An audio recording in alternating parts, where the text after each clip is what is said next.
जैसे बालक पढ़ रहा होता है तो वो सोचता है कि मैं शिक्षा ग्रहण करके और बढ़िया नौकरी प्राप्त करूंगा, सर्विस प्राप्त करूंगा, फिर मैं सुखी होऊंगा।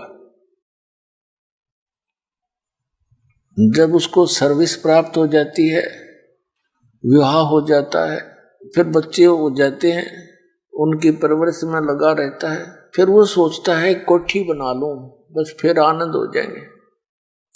कोठी भी बना ली है, फिर संतान हो जाती है, फिर कहता है कार ले लूं, बस मौज हो जाएगी। ये सारा कुछ सोचा, उसमें भी कोई मौज नहीं पाई। फिर सोचता है कि बुढ़ापे में सुख होगा। अब तो बच्चों की परवरिश में मैं अपना टाइम नहीं निकाल पा रहा। अब बुढ़ापे में यानी वृद्धावस्था में तो जिए जाने का दिशा सुख होगा। कदे आंख बनवानी, किधर गोड्डे दुख हैं, कहीं बीपी हाई हो जा, कभी लो होगा, कदे खांसी कफ पकड़ दे गले ना आकर के, और 36 प्रकार की टेंशन बढ़ जाती है। तो पुण्यात्माओं, जिस वस्तु से सुख होना है वो परमात्मा की भक्ति है, साधना है। उस सत्य भक्ति से यहां भी सुख होगा, और जब संसार छोड़कर चलेंगे, हम एक वायुयान में बैठकर जाएंगे। आए हैं सो जाएंगे, राजा रंग फकीर, एक सिंहासन चढ़ कर जा, एक बंधे जात जंजीर। जो व्यक्ति भक्ति नहीं करता, यदि साधना भक्ति कर रहा है, शास्त्र विधि को त्याग कर मनमानी पूजा करता है, और जो भक्ति नहीं कर रहा, ये व्यक्ति फिर बहुत दुर्गति को प्राप्त होकर मरते हैं, और मृत्यु के उपरांत इनकी बहुत बुरा हाल होता है। यम के दूत इनको पकड़ कर ले जाते हैं, बांध कर रस्सियों से, जंजीरों से, और धर्मराज के पास जाके खड़ा कर देते हैं। और जो परमेश्वर कबीर जी की सत्य भक्ति करते हैं, उनको परमात्मा जहाज में बैठाकर और सतलोक ले जाता है। अपनात्मा, ये हमने पहचान लिया इतने प्रमाण देख करके कि परमात्मा कौन है, कैसा है। ये हमारे सदग्रंथों ने भी प्रमाण कर दिया, और साथ में उन महापुरुषों ने भी प्रमाणित कर दिया जिनको भगवान प्राप्त हुए। अब जैसे अभी तक परमात्मा के विषय में निराकार ही एक लोकवेद बना हुआ था कि परमात्मा निराकार है, तो ये केवल दंत कथा थी, यथार्थता नहीं थी। आज पुण्यात्मा परमात्मा की कितनी रजा आपके ऊपर है। इस कलयुग के अंदर ये वो समय है, ये कलयुग का वो स्वर्ण युग है, भक्ति युग है।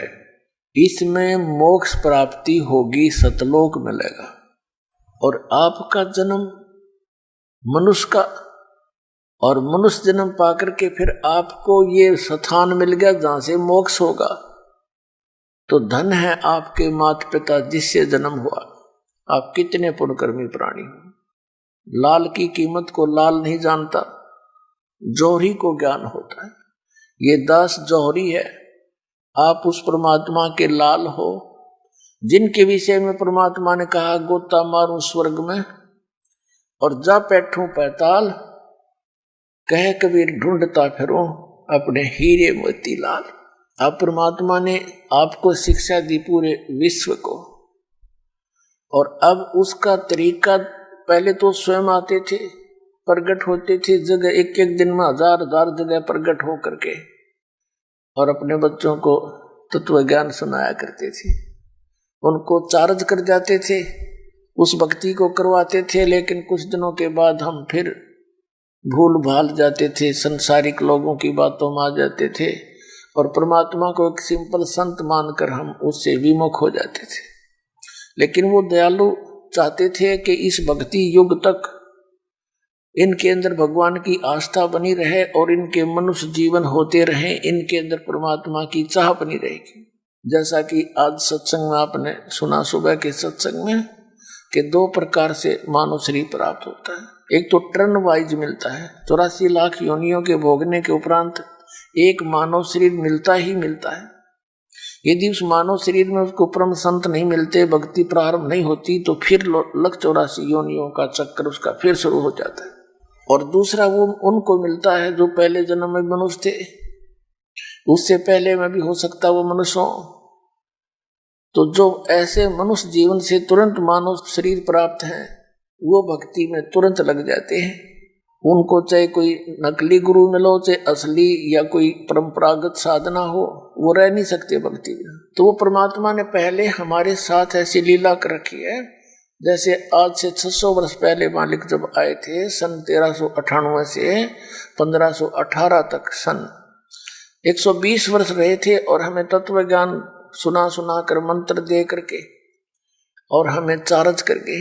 लेकिन हमने उनको भगवान नहीं माना। क्यों नहीं माना? क्योंकि हम अशिक्षित थे और हमारे धर्मगुरु ये चतुर थे, ये अज्ञानी थे, इनको तत्व ज्ञान नहीं था, इनको सदग्रंथों का भी ज्ञान नहीं था। लेकिन ये संस्कृत भाषा अवश्य जानते थे और संस्कृत भाषा के कारण इन्होंने परमात्मा को फेल कर दिया कि सभी सदग्रंथ संस्कृत भाषा में लिखे। और कबीर तो एक जुलाहा है, धानक है, ये शूद्र जाति का है, ये सदग्रंथों को कैसे समझ सकता है? इसने कोई ब्राह्मण इसको पढ़ा नहीं सकता। और ब्राह्मण ही उस समय शिक्षा के अधिकारी थे, अपनात्मा। लेकिन उस लीला, उस मालिक की लीला ने ये काल क्या जान सकता है? यदि उस समय परमात्मा ब्राह्मण वर्ण में होते और शिक्षा ग्रहण कर लेते और वो ये बातें बताते, तो फिर भी किसी ने नहीं मानना था। लेकिन आज ये ना विश्वास होता कि कबीर इज गॉड, तो ये कहने वाले मिल जाते कि ये ब्राह्मण था, इसने संस्कृत पढ़ ली और समझ में आ गई थी, इसने जान लिया होगा उसमें। ये एक न्यारी कृपा करके कह दाता कि आज हम उनके सामर्थ्य से ये जान जाएंगे कि कबीर परमात्मा है। क्योंकि उनको संस्कृत का ज्ञान नहीं था, लेकिन सब ग्रंथों का ज्ञान था और अपनी सिंपल लैंग्वेज में उसको बोलकर सच्चिदानंद घन ब्रह्म की वाणी, कबीर वाणी में लिपिबद्ध करवा गए थे, जो आज हमारे सामने प्रमाणित है। तो पुण्यात्माओं, सबसे पहले आज के सत्संग में आपको थोड़ा सा ये सिद्ध करते हैं कि परमात्मा साकार है या निराकार। उसके बाद फिर आपको बताएंगे कि मोक्ष होगा कैसे। हमें परमात्मा का भी पता लग गया कि कबीर इज गॉड, और ये भी पता लग गया सदग्रंथों में कि परमात्मा साकार है, मनुष्य दृश्य है। लेकिन वो मिले कैसे, उसकी प्राप्ति कैसे हो, उस लोक में कैसे जाया जा सके जहां जाने के बाद साधक फिर जन्म मृत्यु में कभी नहीं आता, वह परम शांति को प्राप्त होता है। आज का सत्संग ये 2 टॉपिक आपको दिखाएंगे, सुनाएंगे, प्रमाण देंगे। पुण्यात्मा देखो परमात्मा की रजा आपके ऊपर कैसी है। थोड़ी सी गर्मी होती है, परमात्मा बच्चा अपनी प्यारी आत्माओं के अमृत बरसा देते हैं, ठंड सी कर देते हैं कि ताकि ये बच्चे परमात्मा की मेरी महिमा को सुन लें। यदि अच्छी ठंड कर दी तो तुम सारे लटके लेने लग जाओगे, न पूरे बैठे बैठे सोओगे। तो जितनी आवश्यकता है उतना ही अपने बच्चों को डोज देंगे।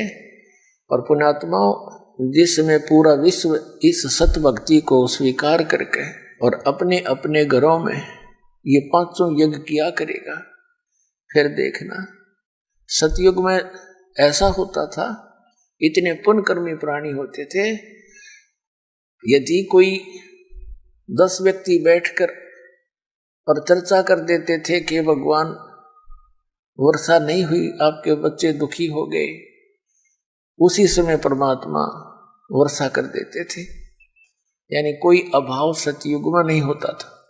पिता से पहले पुत्र नहीं मरता था, स्त्री विधवा नहीं होती थी।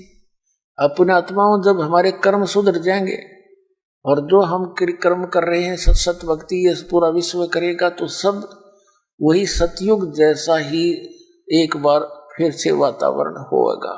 ये तो भगवान ने बोल ही रखा है, तो होगा ही होगा, इसमें तो रोक के नहीं सकता। तो ये तरीका अब स्टार्ट हो गया, इसकी प्रारंभ हो गया है अब सतयुग आने का। इस ज्ञान से बात बनेगी। हाहाकार मची हुई है, भाई बहन का प्यार रहा ना माया माया दिखे हैं, सारा दिन दौड़ तोड़ में जीवन जाता है।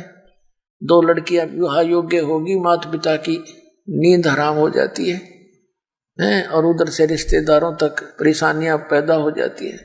तो एक ऐसा सिस्टम बनाया जाएगा, ये पुरानी परंपराओं को सेट किया जाएगा। ये हमारी भक्ति बाधक है। और ये तो एक जिनको ज्ञान नहीं वो करते हैं ये डीजे पीजे। बता परमात्मा कहते हैं कि झूठे सुख को सुख है यू मान रहा मनमोद, यू सकल से बिना काल का कुछ मुख में कुछ बोध। अब जैसे एक लड़के का विवाह था, सारा परिवार डीजे का अगर नाचर बेगनतार रखा।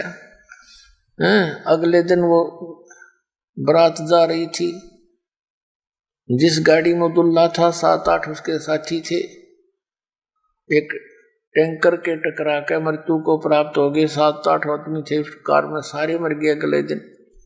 फिर समाचार पत्रों में उनके चित्र थे, उनकी बहनों के और माता पिता के रोते हुए के बाल पाट रहे थे, टक्कर मार रहे थे। अब बजा ले डीजे। ये नानक साहिब जी को कहा करते लोग कि आप कभी खुशी नजर नहीं आते, मायूस से रहते हो।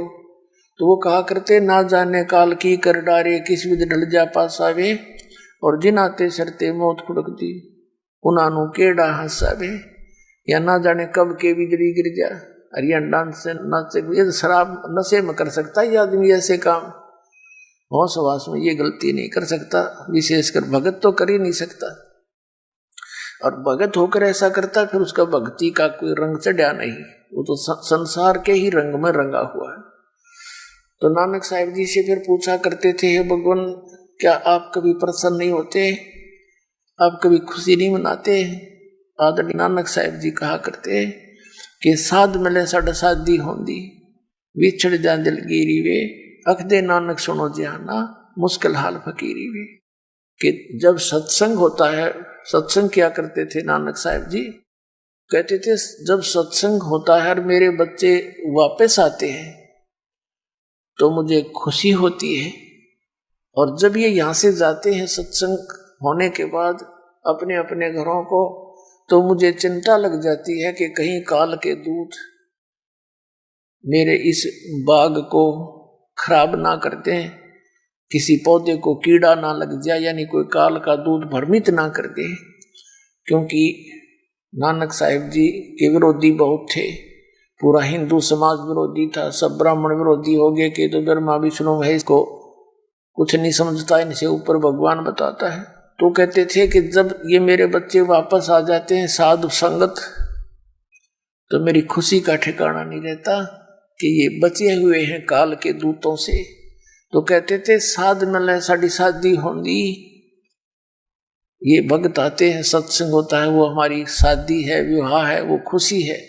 साध मिले साढ़े शादी होंगी, विछड़ जा दिलगिरी वे, अख दे नानक सुनो जहाना, या मुश्किल हाल फकीरी वे। फकीरी माने भक्ति, मुश्किल हाल फकीरी वे, कि ये भक्ति इतनी कठिन बना दी इन लोगों ने, क्योंकि हमारी मर्यादा जो है वो समाज से मेल नहीं खाती, और समाज से मेल ना खाने से अन्य समाज के लोग हमारे भक्तों के साथ एक विशेष वाद विवाद करते हैं, और कुछ कमजोर व्यक्ति के भक्त समाज लोक लाज में आके और मर्यादा तोड़ देते हैं। मर्यादा टूट जाने के बाद फिर परमात्मा साथ नहीं देता। तो पुण्यात्मा हमने इन सब व्यवस्थाओं को सेट करना है। बुद्धिमान समाज है, कोई किसी के ऊपर जो दास नियम बताता है ये कोई थोपे नहीं जाते, इसको पूर्ण ज्ञान के साथ आपको बताया जाता है कि ये करने से हमें भक्ति में यह हानि होगी और ऐसा न करने से हमें ये लाभ होगा। तो फिर बुद्धिमान समाज इसको स्वीकार कर रहा है। छोटे छोटे बच्चे भी आते हैं, कहते हैं जी मेरे पापा ने मेरे से बीड़ी मंगा ली, बंडल मंगा लिया, बहुत रोते हैं, मेरा नाम टूट गया।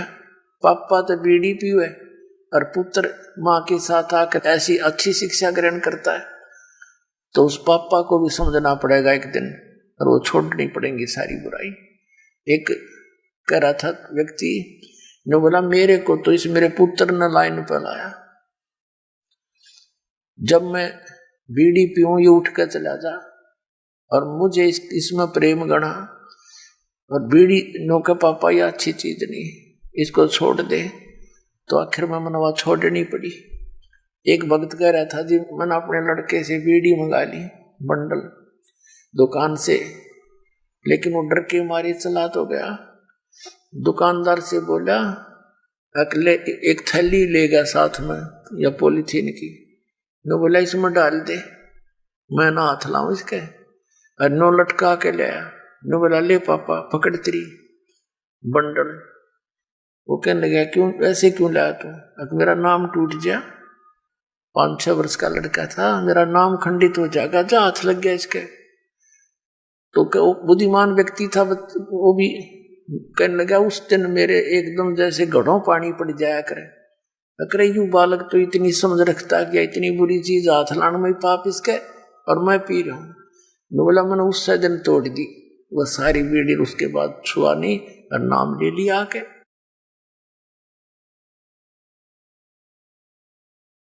तो पुण्यात्मा ऐसे सुधार हो गए। पुण्यात्मा, ये शराब कोई पीने की चीज है। एक बार दास दिल्ली के अंदर सत्संग करने गया था, पाठ करने की, तो उनका एक चाचा था, वो उनके घर से थोड़ा बाहर साइड में रहता था। उसकी चाची आई, रोने लग रही बुरी तरह। तो मैंने कारण पूछा, माँ भैया क्यों रो रही है बहन बेटी?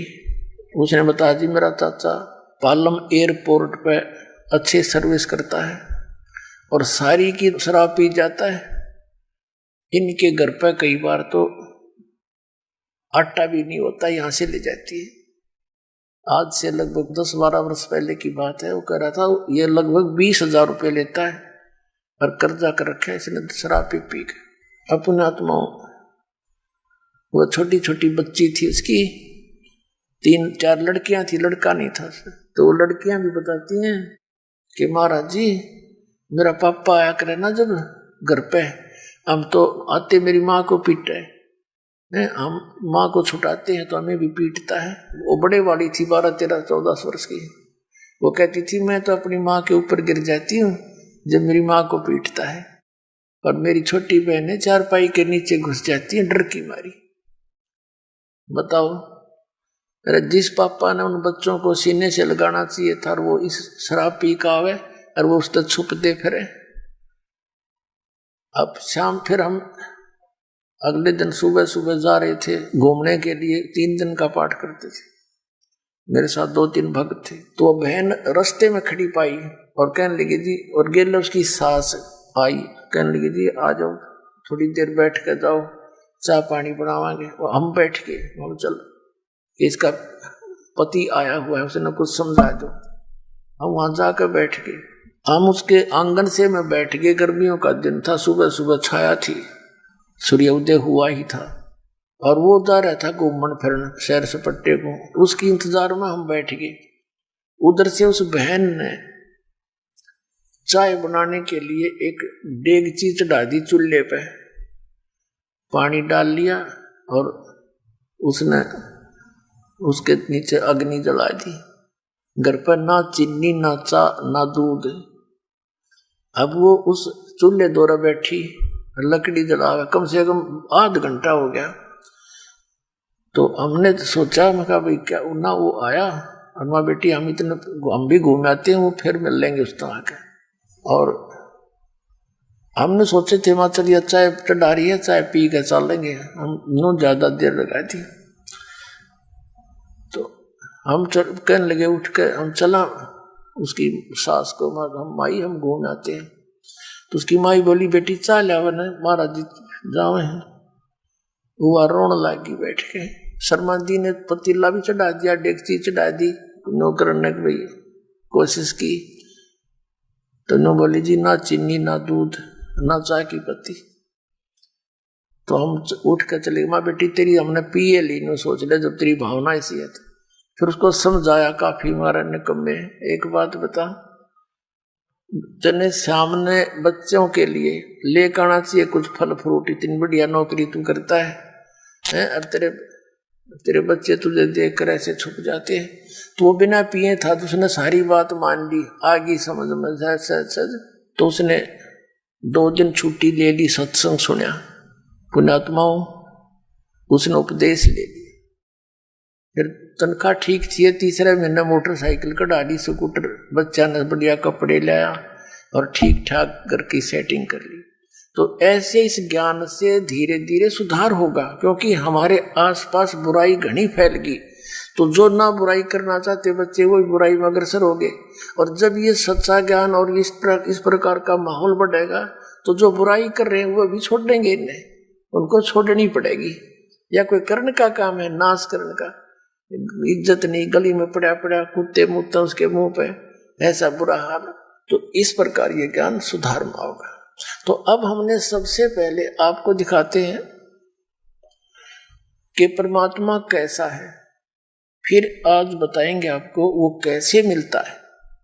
अब सबसे पहले आपको, अब देखिएगा, आप पुण्यात्माओं ने तो ईसाई धर्म के व्यक्ति श्रद्धालु, उनके जो गुरु हैं वो अपने पवित्र शास्त्र से परिचित, पवित्र बाइबल पवित्र ईसाई धर्म का एक प्रमाणित सदग्रंथ है। और वो क्या बताता है, और ईसाई धर्म के अंदर कौन सी लोकवेद चल रहा है कि गॉड इज फॉर्मलेस, परमात्मा निराकार है। और पवित्र बाइबल क्या बताता है, देखिए पवित्र बाइबल, संपूर्ण अध्ययन बाइबल, ये है संपूर्ण बाइबल। इसके प्रबंधक संपादक हैं डेविड स्टुअर्ट, अंग्रेजी में प्रधान संपादक डोनाल्ड सी स्टाम्स एम डिवीजन डीवी, संयुक्त संपादक जे वेस्ले आदम्स पीएचडी, संपादक ये सारे इनके, फुल लाइफ स्टडी बाइबल। अब इसकी कति स्टार्ट में बिल्कुल उत्पत्ति के अंदर ये देखिएगा, ये सृष्टि यहां से शुरू होती है, इसके यहां से 4 पृष्ठ से जेनेसिस यानी सृष्टि उत्पत्ति आरंभ। आदि में परमेश्वर ने आकाश और पृथ्वी की सृष्टि की। पृथ्वी बेडौल और सुनसान पड़ी थी, गहरे जल के ऊपर अंधियारा था। परमात्मा का आत्मा जल के ऊपर मंडराता था। जब परमेश्वर ने कहा कि उजियाला हो तो उजियाला हो गया, और परमेश्वर ने उजाले को देखा अच्छा है, और परमेश्वर ने उजियाले को अंधेरे से अलग किया। और परमेश्वर ने उजियाले को दिन और अंधियारे को रात कहा। सांझ हुई, भोर हुआ, इस प्रकार ये पहला दिन हुआ। तो ऐसे फिर ये दूसरा दिन हुआ और कुछ रचना की, फिर तीसरा दिन हुआ, ऐसे कुछ, अब चौथा दिन, यहाँ फिर सांझ हुई, भोर हुआ, चौथा दिन हुआ। अब हम यहाँ आ जाते हैं 5वें दिन पर। भोर हुई, ये प्रश्न नंबर 5 पर यहाँ लिखा है कि सांझ हुई, भोर हुआ, और इस प्रकार ये 5वां दिन। अब हम 6वां दिन पढ़ाएंगे। फिर परमेश्वर ने कहा, हम मनुष्य को अपने स्वरूप के अनुसार अपनी समानता में बनाएं। वे समुद्र की मछलियों और आकाश के पक्षियों और घरेलू पशुओं और सारी पृथ्वी पर और सब रेंगने वाले जंतुओं पर जो पृथ्वी पर रेंगते अधिकार रखे। तब परमेश्वर ने मनुष्य को अपने स्वरूप अनुसार उत्पन्न किया। अपने ही स्वरूप के अनुसार परमेश्वर ने उसको उत्पन्न किया, नर और नारी करके उसने मनुष्य की सृष्टि की। अपने आत्माओं, परमात्मा ने मनुष्य को अपने जैसा बनाया और नर नारी करके उनकी उत्पत्ति की। तो भगवान कैसा नर आकार हुआ सिद्ध। हरि ने पूछ ले परमात्मा कैसा है, गॉड इज फॉर्मलेस। एक तंत्र कथा बना रखी। अब परमात्मा कहा करते मोती मुक्ता दर्शत नाई, ये जग है सब अंदरे, दिखत के तो नैन चश्म, इनका फेरा मोतिया बंदरे। ये दिखत थे विद्वान और इनका फिर रहा था मोतिया बंद अज्ञान का। अब आगे देखना एक और कंसेप्ट क्लियर करके है इस पवित्र बाइबल में कि परमात्मा का आदेश किसी भी व्यक्ति को मांस खाने का नहीं है। देख क्लियर होगा। अब यहाँ 5वां पृष्ठ पढ़ रहे हैं हम प्रथम अध्याय का और 26वां श्लोक हमने पढ़ लिया। 26 में फिर परमेश्वर ने कहा हम मनुष्य को अपने स्वरूप के अनुसार अपनी समानता में बनाए। तब परमेश्वर ने मनुष्य को अपने स्वरूप के अनुसार उत्पन्न किया। अपने स्वरूप के अनुसार परमेश्वर ने उसको उत्पन्न किया, नर और नारी करके उसकी सृष्टि की। अब आगे देख परमेश्वर ने उनसे कहा सुनो, जितने बीज वाले छोटे छोटे पेड़ सारी पृथ्वी के ऊपर हैं और जितने वृक्षों में बीज वाले फल हैं वे सब मैंने तुमको दिए हैं, वे तुम्हारे भोजन के लिए। छोटे छोटे बीज वाले पेड़ कौन से हैं? ये बाजरा, ज्वार, मकई, गेहूं, चने और बाकी ये फल फ्रूट पेड़ पौधे। कहते केवल ये खाने का आदेश है, मांस खाने का नहीं तुम्हारे को। अब आगे देखो, ये तुम्हारे भोजन के लिए। और जितने पृथ्वी के पशु और आकाश के पक्षी और पृथ्वी पर रेंगने वाले जंतु हैं जिनमें जीवन का प्राण है, उन सब के खाने के लिए मैंने सब हरे हरे छोटे पेड़ दिए और वैसा ही हो गया। तब परमेश्वर ने जो कुछ बनाया था सब, अब देखो इन किसी को भी मांस खाने का नहीं है अधिकार, पशु पक्षियों को भी। तब परमेश्वर ने जो कुछ भी बनाया था देखा, सबको देखा तो क्या देखा, बहुत अच्छा है। सांझ हुई भोर हुई फेरियो, इस प्रकार 6वां दिन हो गया। इस प्रकार यूं आकाश और पृथ्वी और उसकी सारी सेना का बनाना समाप्त हुआ।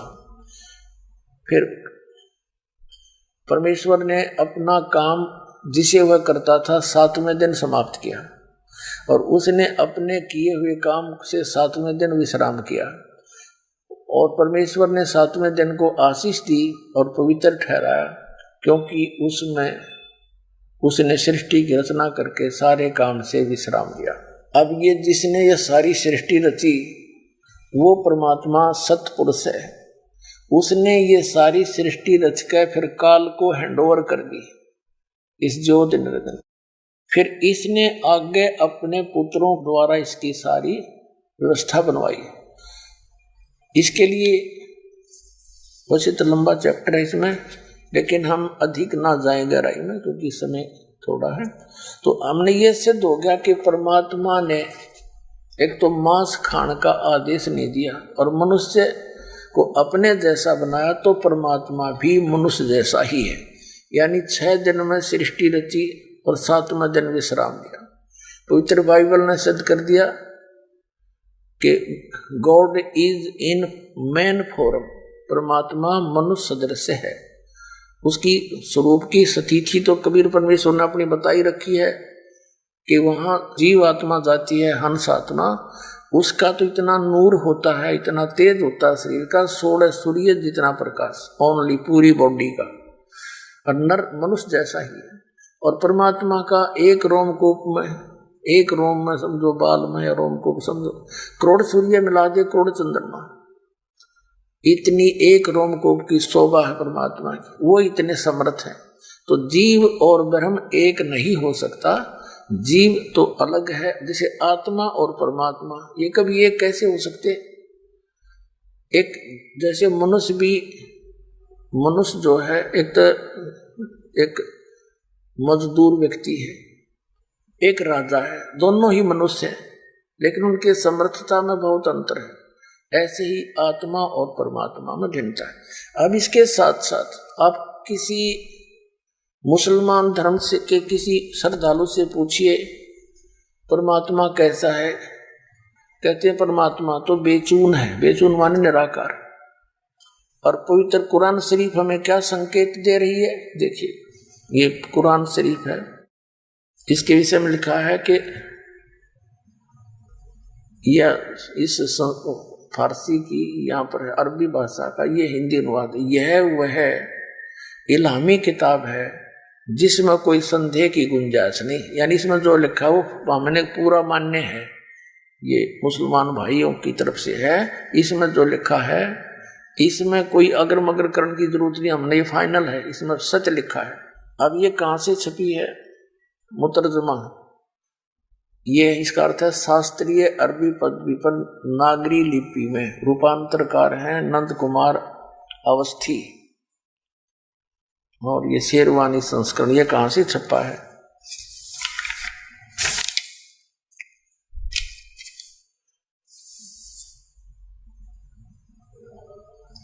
ये कुरान शरीफ शेरवानी संस्करण, प्रकाशक है लखनऊ किताब घर, मौसम बाग, सीतापुर रोड, लखनऊ। अब हम इसके ये मुद्रक भी यही है, मुद्रक है लखनऊ पब्लिशिंग हाउस, वो ये 37 कैंटोनमेंट रोड, लखनऊ। अब हम इसके सूरत फुरकानी 25 में पहुंचते हैं। ये पृष्ठ 604 पर, पृष्ठ 604 पर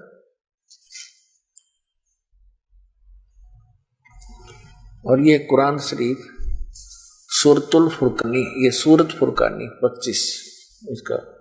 यहां हम नीचे देखेंगे ये 52 नंबर आयत, इसमें लिखा है, ये तो अरबी भाषा को एज इट इज देवनागरी लिपि में लिखा है, जैसे रोमन भाषा में अंग्रेजी में लिखा करें हिंदी को, ये ऐसे लिखा है, फला तुतियल काफिरन व जाहिदों बिही जिहादन कबीरन। अब इसमें कंसेप्ट कति क्लियर है, ये कबीर शब्द है, कबीरन जैसे संस्कृत में जैसे उत्तमम लिखते हैं, उत्तमम वो मैं हटा दिया जाता है, लास्ट वाला अलंत वाला उत्तम रह जाता है, तो ऐसे कबीरन ये कबीर शब्द है सीधा। इसका कंसेप्ट थोड़ा सा और क्लियर करना पड़ेगा। ये पवित्र कुरान मजीद है, इसका नाम बदल रखा है, बाकी अक्षर का भी अंतर नहीं है। देखिए ये कुरान मजीद है, मुतरजम अरबी, ऑफिस प्रकाशक है ऑफिस बुक डिपो, 422 मटिया महल, जामा मस्जिद, दिल्ली 6। हिंदी मुतरजम माँ और बिन मतन तजुर्मा यानी अनुवाद मौलाना फतेह मोहम्मद खान साहिब जालंधरी, तो सही मौलाना अब्दुल मजीद सरवर साहिब, प्रकाशक Farid book depot private limited, नई दिल्ली, इतने। मुद्रक है मोहम्मद, प्रस्तुत करता है मोहम्मद नासिर खान। ये सारी डिटेल दी है इनकी प्रकाशक की। अब इसको दिखाते हैं थोड़ा सा, सिर्फ एक लाइन दिखाएंगे इसकी। ये है, इसमें पृष्ठ नंबर 576 है और वही कुरान मजीद है, कुरान शरीफ को चाहे मजीद। ये सूरत फुरकानी, सूरतुल फुरकानी 25, इसके उसी तरह नीचे ये तो एजडिज पूरी उर्दू में, अरबी भाषा को उर्दू भाषा में लिखा है और इससे फिर हिंदी में लिखा है, फला तुतियल काफिरन ने जाहिदों बिही जिहादन कबीरा। अब कबीरा लिखो चाहे कबीरन लिखो, इसका अर्थ कबीर है, सीधी सी बात, ये कबीर है ये शब्द। अब हम फिर से उसी कुरान शरीफ, पवित्र कुरान शरीफ को प्रमाण में लेते हैं। ये हमने कुरान मजीद रख दी, उससे सिर्फ ये देखना था अब हम फिर आगे उसी 604 पृष्ठ पे कुरान शरीफ के सूरत फुरकानी 25 के और प्रश्न नंबर, ये इसमें उर्दू है वही, और इसको फिर पहले अरबी भाषा को हिंदी में लिखा है और फिर इसका अनुवाद हिंदी में किया है, वो अलग दिखाएंगे। ये है फला तुतियल काफिरन व जाहिदुम बिही जिहादन कबीरन। इन्होंने यहाँ क्या किया, इसका अनुवाद यहाँ लिखा है हिंदी में। ये 52वीं आयत है, 51वीं यहाँ समाप्त होगी। तो ए पैगंबर, तुम काफिरों का कहा न मानना और इस कुरान शरीफ की दलीलों से उनका सामना बड़े जोर से करो। इन्होंने कबीर का अर्थ बड़ा कर दिया। अब इसका क्या अर्थ है ये दास बताएगा। हजरत मोहम्मद जी को जिस अल्लाह ने, गॉड ने, खुदा ने ज्ञान दिया, वो अल्लाह मुसलमान धर्म का अल्लाह है, यानी हजरत मोहम्मद जी का वो खुदा है। और इनका मानना है कि हजरत मोहम्मद जी को ज्ञान खुदा ने दिया। उसका कारण चाहे आकाशवाणी रहा हो या कोई फरिश्ते को आदेश दिया, उसने जो का त्यों सुनाया, उस उनके अल्लाह का फरमान, आदेश, और या कोई वह आई, वह बोले हैं जैसे हजरत मोहम्मद जी कपड़ा उड़ कर लेट जाते थे, उनके अंदर कोई चीज बोल रही थी, कोई फरिश्ता प्रवेश करके, और सारा कांपने लग जाते थे, फिर आवाज आती थी, लिखने वाले लिख देते थे। इस प्रकार कुरान शरीफ की इन आयतों का, यानी कुरान शरीफ का ये रिटर्न कार्य हुआ। अब इसमें क्या बताया है, हजरत मोहम्मद का जो खुदा है वो कह रहा है हजरत मोहम्मद को, जो कुरान शरीफ का ज्ञान दाता है, वो कह रहा है कि मैं तुझे जिस कबीर नामक अल्लाह के विषय में जानकारी दे रहा हूँ, ये वो परमात्मा है जिसने सारी सृष्टि की रचना की है और जिसने 6 दिन में सब सृष्टि रची और 7वें दिन तख्त पर जा बैठा है। ये कबीर नामक अल्लाह है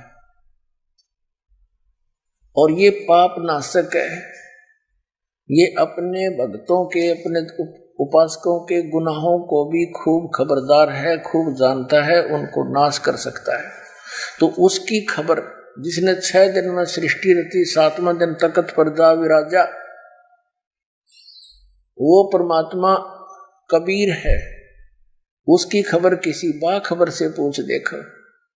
बाखबर माने तत्वदर्शी संत से, यानी वेल नोन, पूर्ण परिचित, परमात्मा का पूर्ण परिचित संत हो, उससे पूछो। कुरान शरीफ का ज्ञान दाता उस परमात्मा के विषय में ज्ञान नहीं जानता, वो कहता है उस परमात्मा के बारे में किसी तत्वदर्शी संत से पूछ ले, और वो ही है जिसने सारी सृष्टि रची, सब मनुष्य जीवों की उत्पत्ति की और 6 दिन में सृष्टि रचकर 7वें दिन तख्त पर जा विराजा, वो कबीर अल्लाह है। इसी प्रकार श्रीमद् भगवद गीता अध्याय नंबर 4 के श्लोक नंबर 34 में गीता ज्ञान दाता भी कंप्लीट ज्ञान नहीं रखता उस परम पिता के बारे में। उसने भी यही कहा है कि उस तत्व ज्ञान को, जो परमात्मा के विषय में जानकारी कंप्लीट है जिसमें, उस ज्ञान को तू तत्वदर्शी संतों के पास जाकर समझ। जो कुरान शरीफ का ज्ञान दाता है वही श्रीमद् भगवत गीता का ज्ञान दाता है, ये समझ लेना। अब आपको फिर दिखाते हैं, देखिएगा। अब हम यहाँ पढ़ रहे थे प्रश्न नंबर 604 पे, अब 605 पे पढ़ा, 605 पे ये अनुवाद पढ़ा इस अरबी भाषा की आयत का, आयत नंबर 52 का, ये 51 यहाँ खत्म होगी, ये 52 है। इस 52 का यहाँ अनुवाद किया है इन्होंने हिंदी में। अब कुरान शरीफ का ज्ञान दाता कहता है, तो ए पैगंबर यानी ए हजरत मोहम्मद, तू काफिरों का कहा ना मानना। जो कबीर को परमात्मा नहीं मानते वो काफिर हैं। वो अन्य देवी देवताओं की पूजा करते हैं, बुतों की, जो ना उनको लाभ दे सकते ना हानि कर सकते। तो काफिरों का कहा ना मानना। और इस कुरान यानी कुरान की दलीलों से जो मैं तुझे ज्ञान दे रहा हूं, से उनका बड़े सामना जोर से करना। अब जिहाद माने झगड़ा नहीं है। अब इसका अर्थ क्या है पुण्यात्माओं, कि कुरान शरीफ का ज्ञान दाता कह रहा है कि जो कबीर नामक अल्लाह है वो पूर्ण परमात्मा है, समर्थ है, और ये जो काफिर हैं, अन्य उपासना करते हैं, ये उसको भगवान नहीं मानते। तू इनकी बातों में मत आना और इनके साथ डटकर मुकाबला करना, झगड़ा नहीं करना, यानी इनकी बात नहीं मानना। सीधी सी बात है, वो कबीर परमात्मा के लिए तू संघर्ष करना। अब आगे देखो, ये आयत नंबर 52 का हमने सुन लिया। 53 का अनुवाद देखेंगे 607 पृष्ठ पे, इन्हीं का किया हुआ है। ये 53वीं आयत यहाँ शुरू होती है। और वो कबीर नामक अल्लाह जिसके विषय में चल रही है बात 52 में, तो वो उसके विषय में कहा कि और वही है जिसने, वो कबीर नामक अल्लाह वही है जिसने 2 दरियाओं को मिला चलाया, एक का पानी मीठा प्यास बुझाने वाला और एक का खारी और कड़वा, और दोनों में एक आड़ और मजबूत रोक बना दी। अब 54 नंबर आयत में क्या कहा, और वही है जिसने पानी की बूंद से आदमी को पैदा किया, फिर उसको साहिबे नसब यानी किसी का बेटा या बेटी, और ससुराल वाला यानी किसी का दामाद बहू बनाया। और तुम्हारा परवरदिगार हर चीज करने पर शक्तिमान है। और काफिर अल्लाह के सिवाय ऐसों को पूजते हैं, अन्य देवताओं को, जो न उनको नफा पहुंचा सकते हैं और न उनको नुकसान पहुंचा सकते हैं। और काफिर तो अपने परवरदिगार से पीठ दिए हुए हैं, मुंह मोड़े हुए हैं। ये पुण्यात्माओं, ये कुरान शरीफ का ज्ञान हजरत मोहम्मद का खुदा उसको बता रहा है। ये मुसलमानों का खुदा है जो पवित्र कुरान शरीफ का ज्ञान दाता है। ये ध्यान रखना, इसे निष्कर्ष निकलेगा। देखना, अब 55 पढ़ लिए।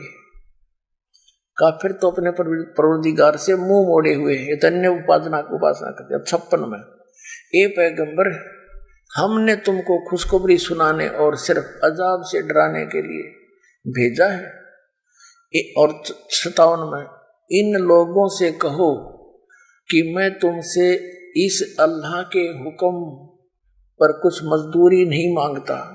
हाँ, जो चाहे अपने परवरदिगार तक पहुंचने की राह इख्तियार कर ले। अब 58 नंबर में, और ए पैगंबर, उस जिंदा,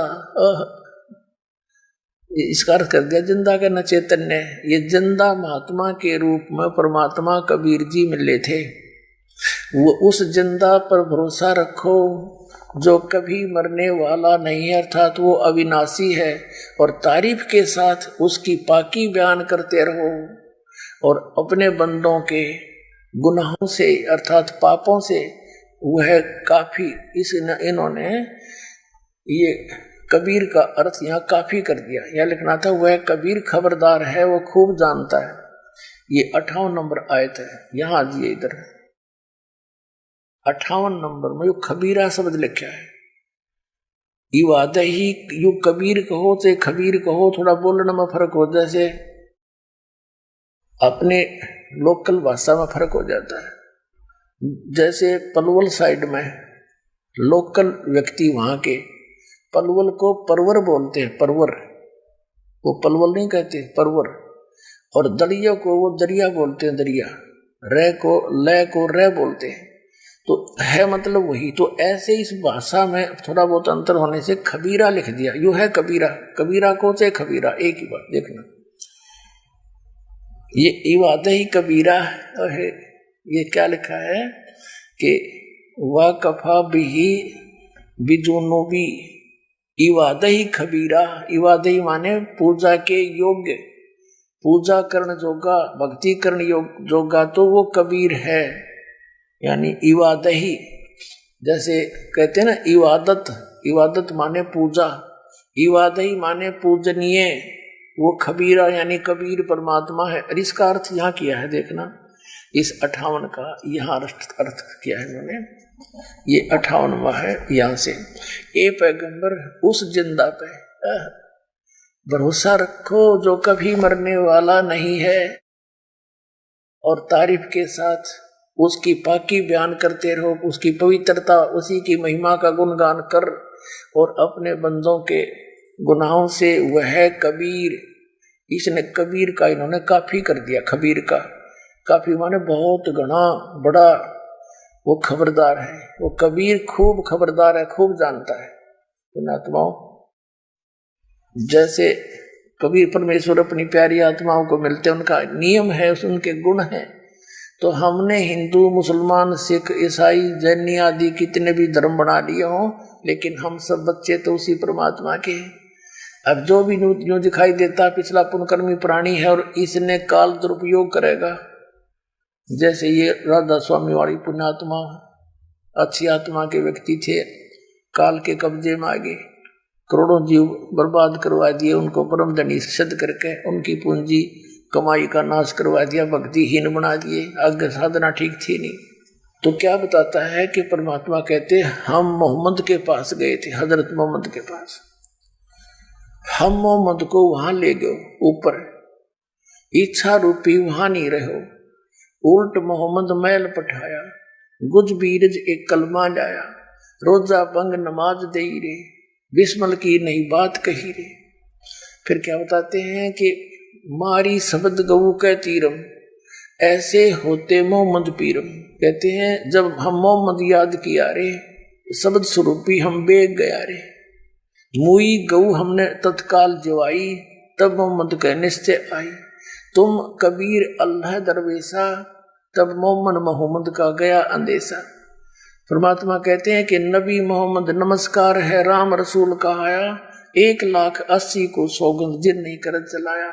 अरस कुरस पर अल्लाह तकत है, अरस कुरस पर आसमान के आखिरी छोर पर परमात्मा का तकत है, और खालिक बिन नहीं खाली, उसकी नजर से, उसकी दृष्टि से कोई जीव बचा नहीं है, भले ही वो कितनी दूर बैठा है। अरस कुर्स पर अल्लाह तकत है, खालिक बिन नहीं खाली, और वह पैगंबर पाक पुरुष थे साहिब के अब्दाली हजरत मोहम्मद, और उसके 1,80,000 मुसलमान बने थे, कति सही खरे मुसलमान। वो शराब मांस तम्बाकू कभी छूते नहीं थे, ब्याज तक लेना भी अलाउड नहीं था। हजरत मोहम्मद के नियमों को पढ़कर देखो तो क्या वो मांस खाते थे? ये तो बाद माँ के बिजली गिरा, ये जीव के चठोरा ने काम बिगाड़ा।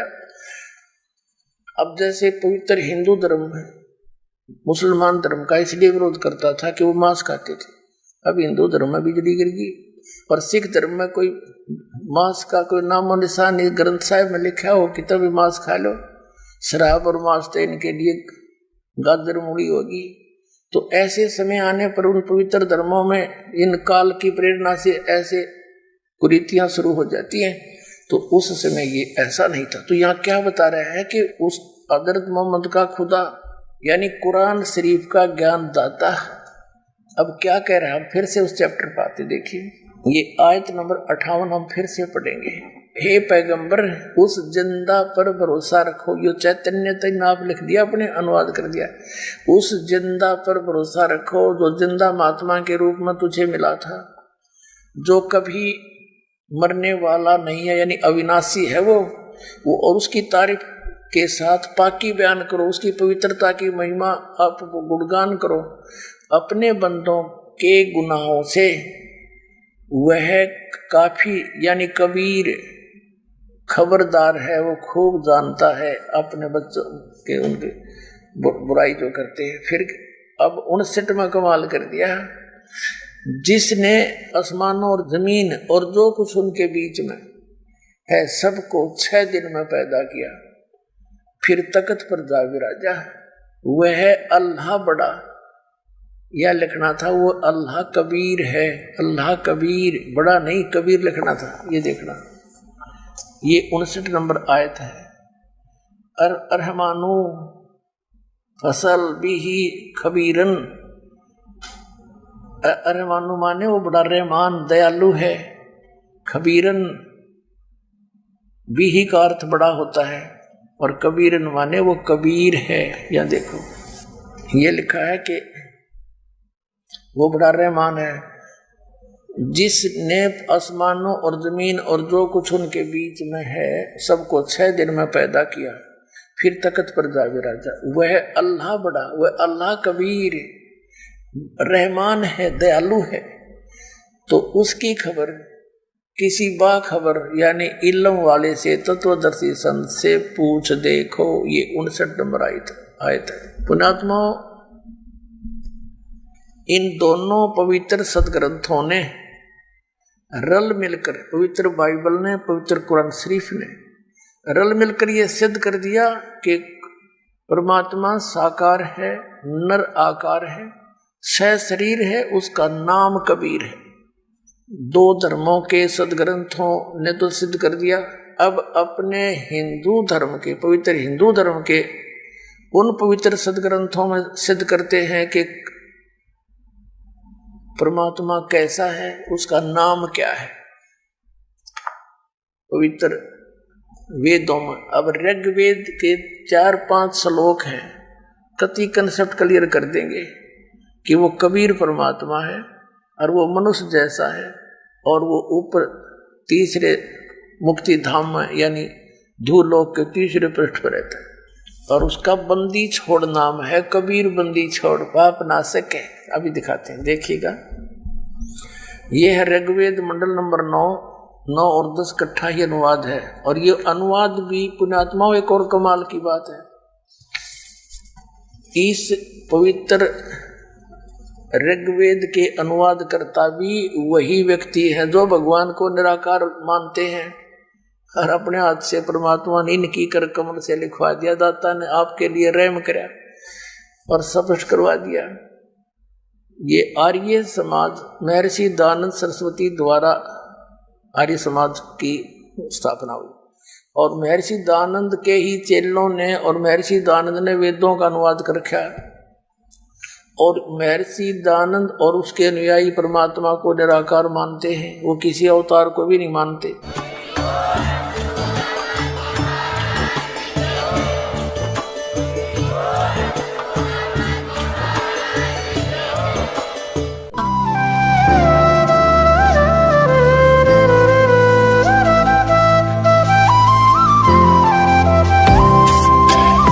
सत सही।